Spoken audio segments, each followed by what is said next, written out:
داويت وأملاك أبوها وكل اللهم حلواني እግዚአብሔር ንስኻ ጎይታ ኢኻ ብዘይ ንስኻ ሰናይ የብለይን ኢለዮም ኣብ ምድሪ ዘለዉ ቅዱሳን ሳቶም ክቡራን እዮም ባህጊ ኩሉ ኣባታቶም እዩ ዘሎ በልኩ ጻዕሪ እቶም ኣብ ኳል ዝጎይ ክበዝሒ ናይ ደመስዋዕቲ መስተዮም ኣይክስወን እስሞም ካብ ከናፍር ኣይክወስን እየ እግዚኣብሔር ክፍሊ ርስተይ ጽወን እዩ ነቲ ብዕጻ በጽሕነት ተጽንዖ ንስኻ ኢኻ ኣባህ ዝብል ዕጻ በጽሕኒ ኤረ ጽቡቕ ርስቲ መጺኒ እቲ ዝምዕደኒ እግዚአብሔር እባርኹ ኣለኹ ብለይቲ እኳ ኮላሊተይ ምህራኒ እየን እግዚአብሔር ኣብ ቅድሜ ግርየ ብየማነይ ስለ ዝኾነ ኣይክናወፅን እየ ነፍሲ ኣብ ሲኦል ኣይተሓርጋን ቅዱሳን ካብ ጥፋት ክሪዩ ኣይትፈቅድን ኢኻ እሞ ስለዚ ልበይ ይሕጐስ ክብረይ እልል ይውስ ስጋይ እውን ኣብ ጽኑዕ ይሓድር ንመንገዲ ህይወት ትሕብረኒ ኣብ ቅድሚ ገስካ ናይ ሓጐስ ጽጋብ ኣብይ ምጥመንካውን ናይ ዘለኣለም ብፅዕና ኣለ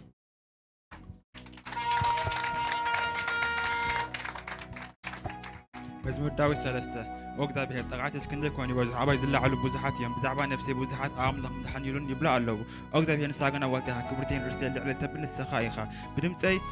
ናብ እግዚአብሔር እወ ኣለኹ ካብ ቅዱስ ኮሮን ይምልሰለይ ተገምስኩ ደቀሱ እግዚአብሔር ድግፈና ሎሞ ነቓቡ እቶም ትኸቡና ኣላፍ ኣዛብ ኣይፈርሆምን እየን ንመጋብ ኩሎም ጸላተይ ወቃኽዮም ነስና ርትያን ሳቢርክ ኢኻ እሞ እግዚአብሔር ተነሱ ኣምላኽ ኣድሕነኒ ምድሓን እግዚአብሔር በረኸትካ ኣብ ዝብኻ ይኹን ኣሜን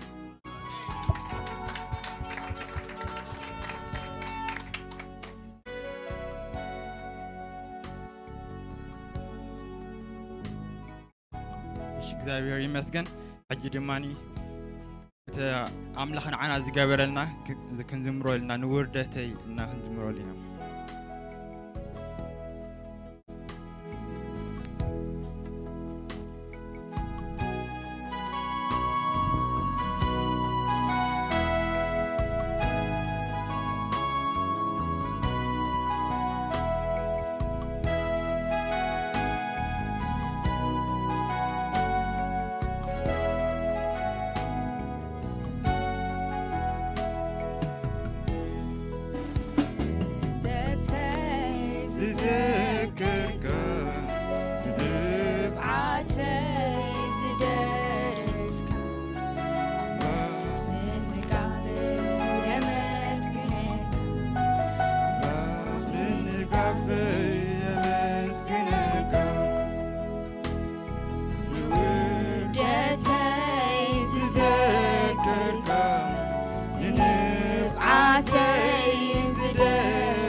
سمعكم نخسني عويلة جدركم تبعتن سيوم كجنحوني نخيف وسقبك قبلوني عطوك يسوس نازراوي فويس كاني عينيك كم سبزي كونت تباريخ أملاخ من قافي يسوس يحلف علو من سمعكم نفوسني عويلة جدركم سبعة سيئون كجنحوني نخيف وسقبك قبلوني عطوك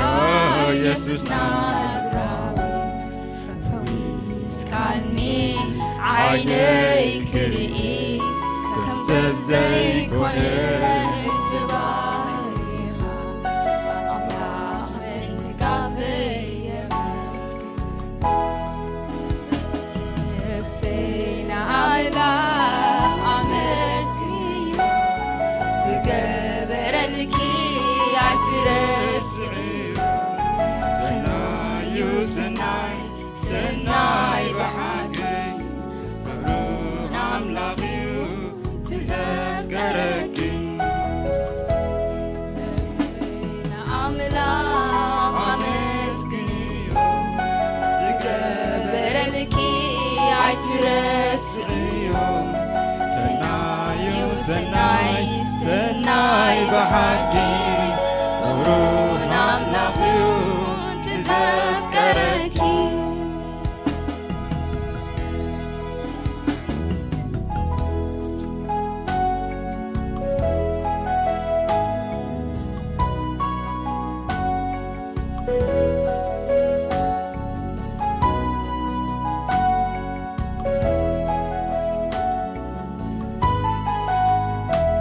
ኩላቶም ንሞት ፈሪዶም እኺ ዳርባህም ንልዒሎም ክቐትሉኺ ኢየሱስ ግና ክናኺ ደው ኢሉ ኣናጊፉኪ ዕዳኺ ኸፊሉ እቲ ሓያል ኣብ ነገር ገይሩልኪ ነፍሰይ ብጎይታ እባ ይበልኪ ሓያል ዓብ ነገር ገይሩልኪ ኢየሱስ ግንዮ በገና ኸልዕልኪ ነፍሰይ ንኣምላኽ ኣመስግንዮ ዝገበረልኪ ኣይትረስዕዩ ሰናዩ ሰናይ ሰናይ ብሓቂ እሙን ኣምላኽ እዩ ትዘፍቀረኪ ነፍሰይ ብኣምላኽ ኣመስግንዮ ዝገበረልኪ ኣይትረስዕዮ ሰናዩ ሰናይ ሰናይ ብሓቂ እሙን ኣምላኽ እዩ ትዘፍቀረኪ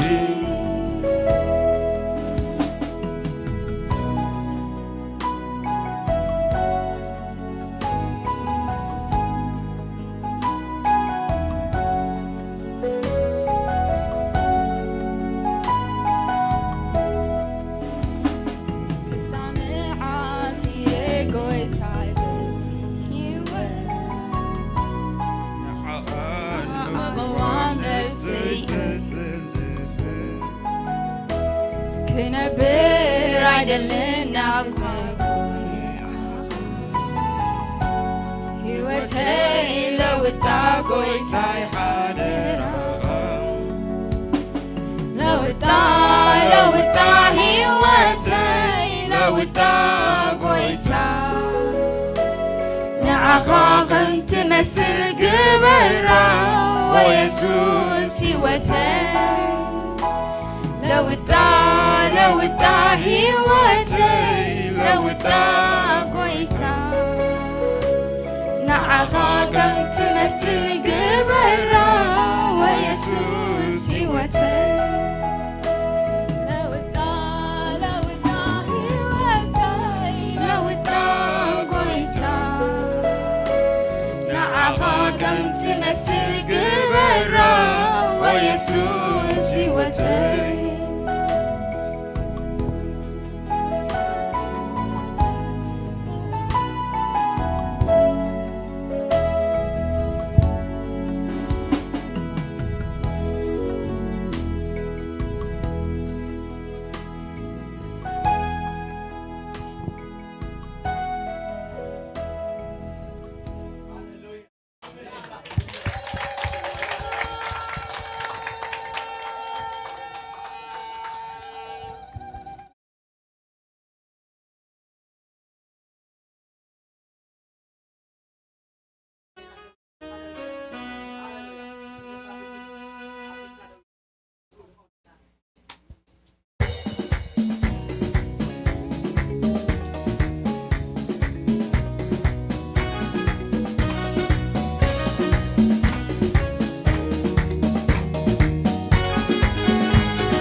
مسايو زلالة مسايو كل جزء مسايو مسايو كل جزء مسايو كل جزء مسايو مسايو كل جزء مسايو كل جزء مسايو مسايو كل جزء مسايو كل جزء مسايو مسايو كل جزء بروبا روبا دناموت كيده أب كل من قدي حلي خني كاب معتي زور وفراتا تتنكي كالي أنا جيب كني روبا روبا دناموت كيده أب كل من قدي حلي خني كاب معتي زور وفراتا تتنكي كالي أنا جيب كني كيرو زحلي أيرهون أنس أيرهون كم زناتكا كيرو تفكر أيرهون أنس أيرهون كم زناتكا كيرو زحلي أيرهون أنس أيرهون كم زناتكا كيرو تفكر أيرهون أنس أيرهون كم زناتكا كيرو زحلي أيرهون أنس أيرهون كم زناتكا كيرو زفكر أيرهون أنس أيرهون متلالي كوين كاني تي مدربدا ما خاكرمو منيو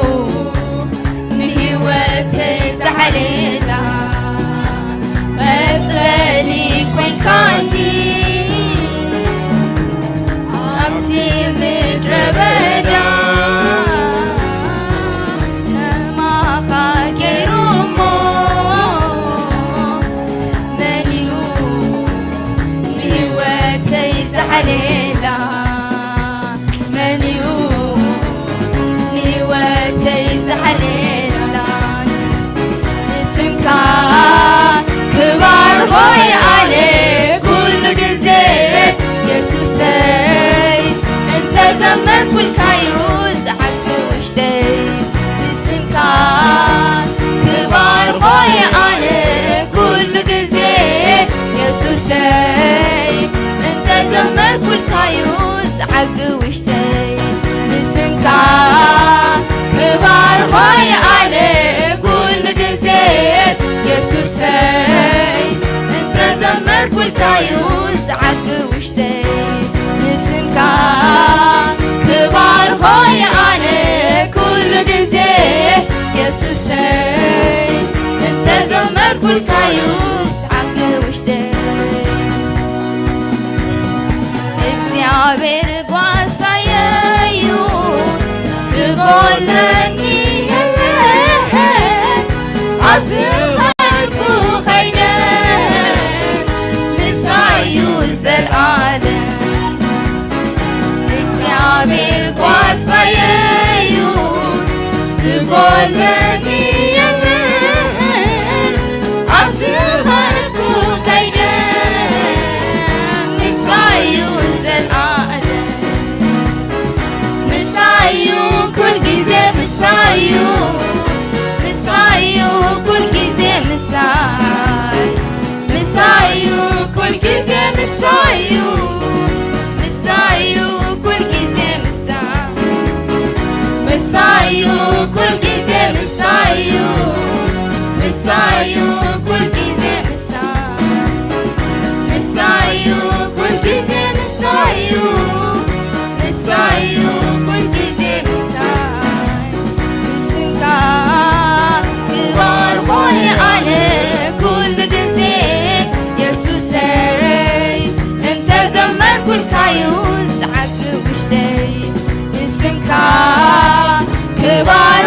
أنا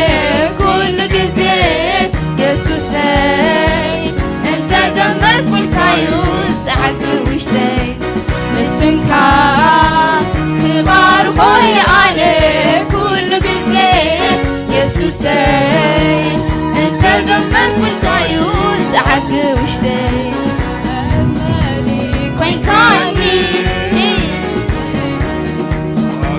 عطي مدربدا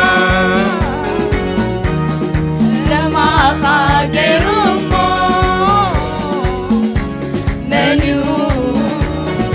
هواتي زحلينا مثلالي كوين كاني عطي مدربدا كما خاقرمو منو نهواتي زحليلا منو نهواتي زحليلا نسمكا كبار خوي أنا كل جزء يسوسي انت دمر كل كايوس عق وشتي نسمكا كبار خوي أنا كل جزء يسوسي انت زمر كل كايوس عق وشتي نسمكا كبار خوي أنا كل جزء يسوسي انت زمر كل كايوس عق وشتي كم زناتكا كيروز حلي أيرغون أنس أيرغون كم زناتكا كيروز فكر أيرغون أنس أيرغون كم زناتكا كيروز حلي أيرغون أنس أيرغون كم زناتكا كيروز فكر أيرغون أنس أيرغون كم زناتكا كيروز حلي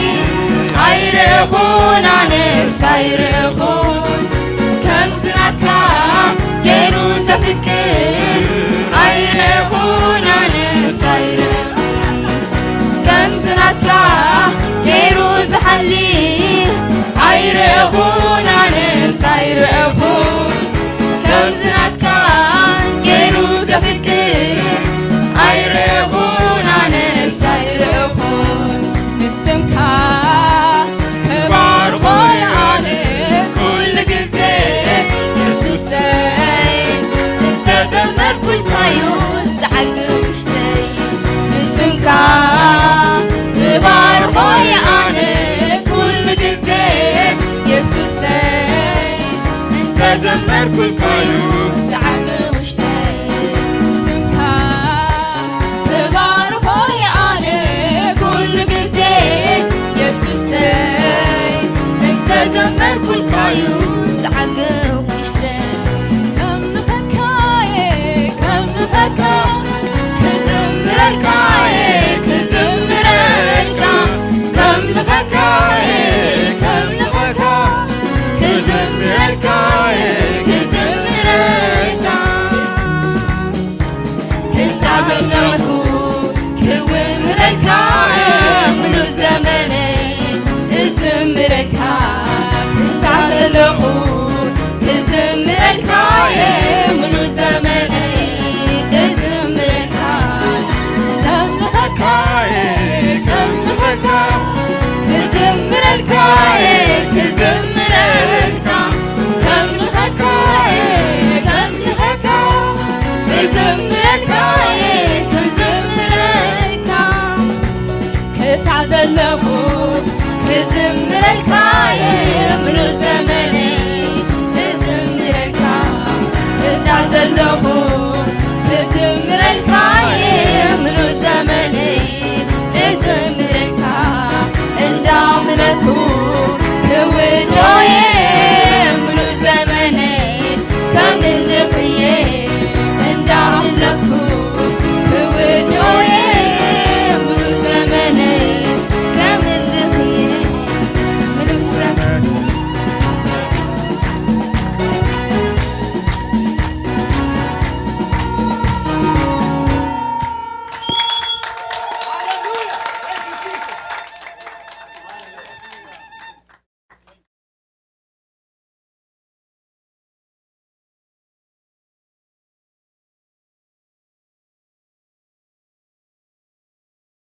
ሃሌሉያ እስከ ባረኹም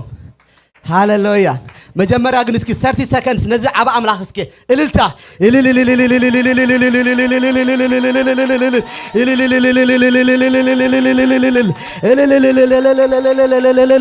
ሃሌሉያ እልልታ ሕጁን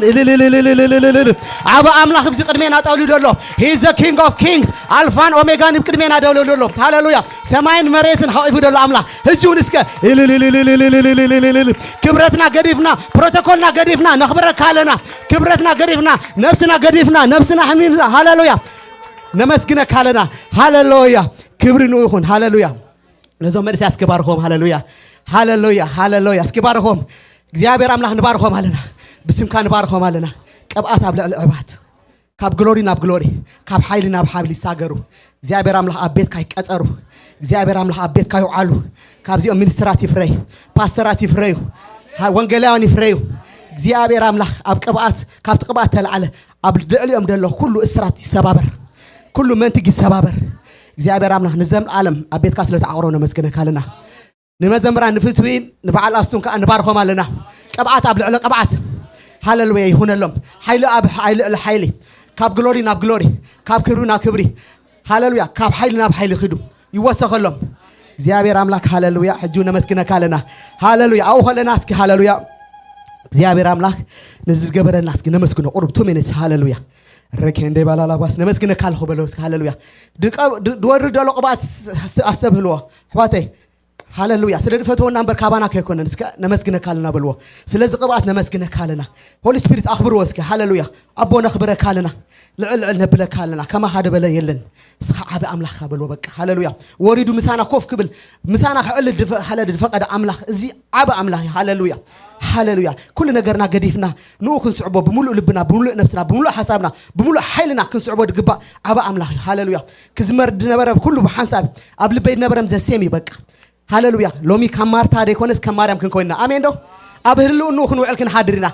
በቃ ሃሌሉያ ምሳኻ ሕሸንዲሎም መንእሰያት በዓል ፍቱ ከዓ ዘሴም ቲንግ የምድቡ ነይሮም ኣብ ህላው ንኡ ዶ ኾነላ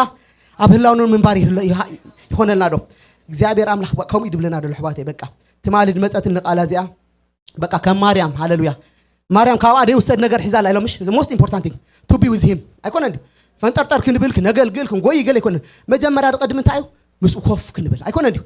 ምስኡ ኮይና ማይ ክንሰቲ ሰላም ክንሰቲ ሓጎስ ክንሰቲ ኣይኮነን ድዩ ሕዋተይ ክብሩ ክርኢ ያግብረና ዶ በቃ እዚ ኣምላኽና ሃሌሉያ ሕጂ 1 minute እስኪ ኣመስግኖ እግዚአብሔር ነመስግነካ ኣለና ስለዚ ቅብኣት እዚ ነመስግነካ ኣለና ስለዚ ክብሪ ብዝድወረደ ኣይንዕቆና ሃሌሉያ እዚ ካባኻ ኮይንና እምበር ካባና ኣይኮነን ብድፀለናዮ ብደንበብናዮ ወይ ብደለናካ ኣይኮነን ካብዚ ንላዕሊ ግን ክንደለይካ ኢና ወ ክቡር ኣምላኽ ነመስግነካ ኣለና ንጉስ ናይ ነገስታት እስኻ ኢኻ ካባኻ ድበለይ ሓደ የለን ኣብ ደይ ቀረብ ብርሃን ትነብር ስኻ በይንኻ ኢኻ ኣቦ እንሆ ክብርኻ ካብ መዓልትና መዓልት ኣብዚ ቤት ክውስኽ ንፀልይ ኣለና እስከ ንኤርትራ ዓድናኻ ንፀልየላ ሃሌሉያ ኣቦ ንኤርትራኻ ንዝክር ኣለና እንሆ ከይተመነወና ንፀልይ ኣለና እግዚአብሔር አምላኽ ክትበፅሓ ህዝቢ ናባኻ ክምለስ ንፀልይ ኣለና እግዚአብሔር አምላኽ ደሎ ኩነታት ክነግረካ ኣይኮናን እስኻ በዓልኻ ትፈልጢኻ እግዚአብሔር አምላኽ ህዝቢ ናባኻ ይመለስ ህዝቢ ኤርትራ ናባኻ ይመለስ ልቡ ናባኻ ይመለስ ሃሌሉያ ባሕሪ ምስ ሰገረ ኣይረስዓካ ሃሌሉያ ኣቦ ኣሜሪካ ሰጊርና ኣይንርስዕና እግዚአብሔር አምላኽ ድገበርካ ኣለና እግዚአብሔር አምላኽ ንኤርትራ ስለ ዝስግራ ተመስገን ሕጁን እግዚአብሔር አምላኽ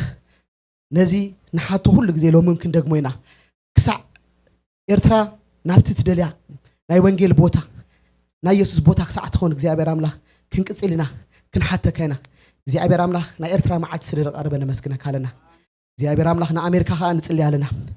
እግዚአብሔር አምላኽ ምቕራብ ናባኻ ክኾነሎም ንፅልይ ኣለና እዚኦም ወንጌል ደምፅኡልና ወንጌል ጠፊኦም ኣለሞ እግዚአብሔር አምላኽ ካብኣቶም ወንጌላውያን ክተተስእ ንፅልይ ኣለና ቤተክርስትያን ኣሜሪካ ክበራበር ንፅልይ ኣለና እግዚአብሔር አምላኽ ናብ ቤት ትምህርታት ናብ ቆልዑና ናብ ደቅናን ድውርወር መንተግ ብምሉእ in the name of Jesus ነፍርስ ኣለና ኣጀንዳ ናይ ጸላኢ ነፍርስ ኣለና መንነቶም ክትቀይር መንነት ክርስቶስ ደለዎም ቆልዑ መንነትካ ክትቀይር ናይ ጌይ መንፈስ ናይ ኩሉ መንፈስ ናይ ግብርዶ መንፈስ in the name of Jesus ነበር ኣለና ናይ ግብርዶ ሰዶ መንፈስ ንሰብር ኣለና ናይ addiction መንፈስ ንሰብር ኣለና እግዚአብሔር አምላኽ in the name of Jesus እንሆ ኣሜሪካ ብብዙሕ addiction ብብዙሕ ተሓልፋለሙ ስለተበጽሓ ተመስገን ኣሜሪካ ናብ ንቡር ስለተመርሳ ተመስገን ዓዲ ሰላም ስለተመልሳ ተመስገን ነገራት ንቡር ስለደመለስ ተመስገን መንፈስ ቅዱስ ሃሌሉያ ኩሎም ቸርችታት ስለተቀበሉها ተመስገን እዞም ንመንፈስ ቅዱስ ደዓፀው ቸርችታት ብሙሉኦም መንፈስካ ስለተቀበሉ ተመስገን እግዚአብሔር አምላክ ሁሉ ትገብር ስኻ ሃሞነ መስገነ ካልና ክብርና አምላክ ይሁን እስከ ጣቃይት ሐሳብ ነገስታት ንጉስ ሃሌሉያ ኢየሱስ ክርስቶስ ወደ አምላክ we love you ሃሌሉያ ተባረኩ ለበቦታና ከሄድና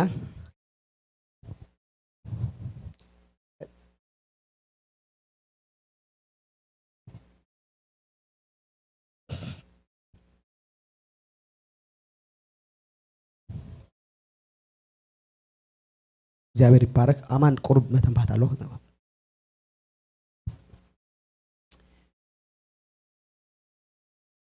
ሃሌሉያ እግዚአብሔር አምላክና ሰናይ እንኳን ደህና መጻኩም ክብለኩም ፈቱ ደጊማ እግዚአብሔር አምላክ ሰናዩ እንኳን ደህና መጻኩም አይተሐጎስና እንዲና يس እግዚአብሔር አምላክ ብሩኽ አምላክ ይደለና እትነምልኾ ትነገልግሎ አምላክና ሰናዩ ካባና ይኮነን ኩሉ ኻቡ ይኮንልና ኩሉ እሱ ሂብና ንሕና ድማ መሊስና ንዑ ክብሪ ክንቦ ክብሪ ኾስ ትግባ አምላክ እሱ ስለድኾነ ኢየሱስ ክርስቶስ ጎይታዩ መዘከርታ ኢና ደለዋኒ አጋጣሚ ተማለ ሮብዓይ መጻኩን ጽቡቕ ጊዜ ከም ዝነበሮም ፈልጤ መደባትና ቀጽላለዋ ሰንበት ከም ዝደኣ መስለናይ አገልግሎት ጊዜ ለና ናአምልኾ ጊዜ በጸሎት ጀሚርና በቃል አምላክ ነዛዘመሉ ተስፋ ዘለና ህዝብ ኢና ወዶ ተስፋ ዘለና ህዝብ ኢና ተስፋና በዓብዩ ጎይታ ክመጽዩ እሱ ይኹን በዞም ደቅና ድማ ዓቢ ተስፋ ኣለና በዓይኔ እንዳራእኹዎም ናሃጅ ተቆልዑ ዝነበሩ እንዳዓበዩ እጅብ ዝደው ኢሎም ቃል አምላክ ኣብ ልቦም መሊኡ በመዝሙር ጀሚሮም እናለው ከገልግሉና ሓደ መዓልቲ ግን በዓይኔ ክርኤ ባዕሎም ቶም ፕሮግራም ኩለን ዘለዋና ጀሚሮም ስጋዕ መወዳእታ ከም ዝቕጽልዋ ጸሎት ጀሚሮም አምልኾ ቀጽሎም ድሕራይ ቃል አምላክ በአቶም ገርና ክንምሃር እዚ ኣብ ልበይ ደለሞኒ ተስፋ ኣለና ደቅና ከም ካልኦት ኣይኮኑን ተስፋ ከም ዘይብሎም ኣይኮኑን እቲ ተስፋስ አባቶም እንደ ዓበይ ከም ተኸደስ ንዓና ስለንሪኦ ደለና እግዚአብሔር አምላክ ክብሪ ይውሰድ እዚ ተዓቢ ሓጎስ ደለኒ በደቅና ክንሪኦ ከለና እግዚአብሔር አምላክና ሰናዩ ሞኒ ናይ ሮብዕ ፕሮግራም ኣለና ጾርና ተሰኪምና መጺናስ ኣብ ቅድሚ አምላክ አውዲቅና ኣብ ቅድሚ አምላክ አፍሲስናስ ባሂልና ተፈዊስና ንወጸሉ ጊዜ እዩ እዝን ጸሎት ክንገብርና ዝብሎ ነገር የለን ግን ሮብዕ ኣብ ልብና ንቋጽራ ዝኸበደና ዘበለ ሁሉ ኣብ ዝራጊፍና ከም ንወጽእ ግን ተስፋ ሒዝና ኢና ንመጽእ ናይ እግዚአብሔር ተስፋ ሁሉ ሳዕ ምሳና ኣለሞኒ ከተባባዓኩም ደሊ ሮብዕ ብዙሕ ነገር ይፈውሲ ነኺብና ንኸይድ ናይ መንፈሳዊ ፈውሲ ናይ ስጋ ጥራሕ ኣይኮነ ናይ መንፈሳዊ ፈውሲ ትዓበ ፈውሲ እሱ እዩ በርቲዕና ንኸይድ ባሂልና ንወጽእ እግዚአብሔር አምላክ ዝተመስገነ ይኹን ሞኒ ሮብዕ ፕሮግራምና ከም ድቐጽል ይኹን ግን ፍልይ ዘብላታ ትመጽእ ደላ ሮብዕ እንታይ ከምቲ ድሓለፈ ሰንበት ዝነገርኩኹም ካብ ጽባሕ ጀሚርና ደቅና ሓድርን አምላክ ንህበሉ ጊዜ እዩ ብጾምን ጸሎትን ክንጸንሕ ኢና ስጋዕ ንኽእሉ ሰዓት ብውልቅና ንጹም ንጸልይ ኣብ ስራሕ ንኹን ወላ ኣብ ገዛና ደቂስና ንኹን ኣብ ደለናዮ ቦታ ኮይና ግን ተደዓበየ ጾር ኣብ ደቅና ገርና ንዕኦም አምላክ ነቀርበሉ ጊዜ ሓለኦም ክበዝሕ ናይ አምላክ ሓለዋስ ኣብ ልዕሊኦም ክበዝሕ ምእንታን ካብቲ ንሕና ይዕንትና ኣብ ደቅና ንገብሮ ንላዕሊ እግዚአብሔር አምላክ ይዕንቱ ኣብኣቶም ክኸውን ምእንታን እቲ ጾርሲ ንሕና ከይንስከሙ ከንራገፈሉ ጥራሕ እዩ መተሓሳሰብ ቤተ ክርስቲያን ነዚ ተባላ ሶኒ ሶሉስ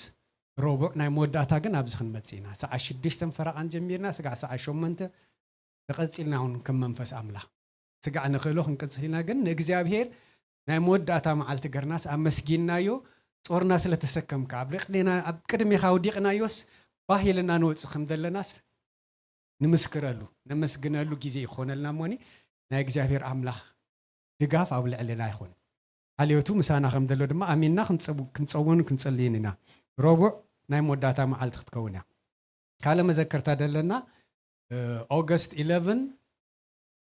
ስጋዕ 13 ዳላስ ደላ ኮንፈረንስ ኣላ ኣነን ዮሴፍን ካብዛን ከይዲና ካልኦት ተመዝገብኩም እንድሕር ሃሊኹም ኣይፈልጥን ኮንታክት ምግባር ጀሚሮም ኣለው ነቶም ተመዝገብኩም ሰባት በዓላቶም ሞኒ አይ ቲንክ ሕጂ ቱሌት ትኾነ መስለኒ እቲ ቦታ ከይመልእ ይተረፍን እዩ ቤተ ክርስቲያንና እውን ኣብዚ ቦታ ክትሓበር እያ ሞኒ ስኻትኩም ድማ ክትጽልዩልና ንደሊ ኣነን ዮሴፍን ክንከይድ ከለና እዚ ቤተ ክርስቲያን ይዕጾ ማለት ኣይኮንም ምክንያቱ ምእመን ኩሉ ኣብዚ ኣሎ ጎይታ ኣብዚ ስለ ዘሎ እግዚአብሔር አምላክ ዝተባረኸ ይኹን ካለ መተንባህታ ይብለይን እዚአን እንደለዋና መተንባህታ ዕሽርን መባእን ክንእክብ ኢና ኣወናዩ ኣብ መጺእ ክጽልየልና እዩ ብድሕሪና ኣብ ቃል ኣምላኽ ክንከይድ ኢና እግዚኣብሔር ኣምላኽ ይባርኽኩም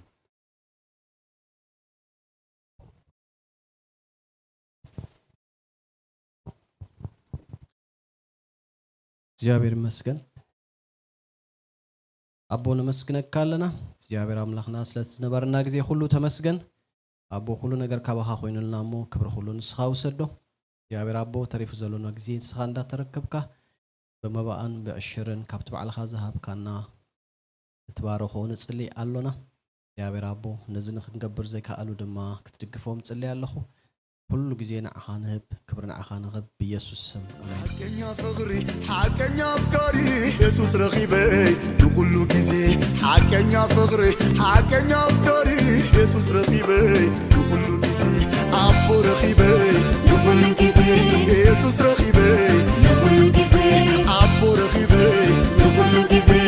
يسوس رغيبي كل جزي حكينا فغري حكينا أفكاري يسوس رغيبي كل جزي حكينا فغري حكينا أفكاري يسوس رقيبي كل جزي أبو رقيبي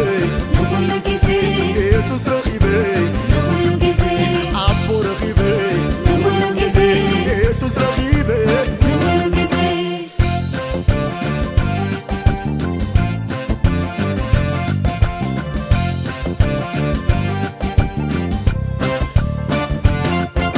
حنتي يا غلو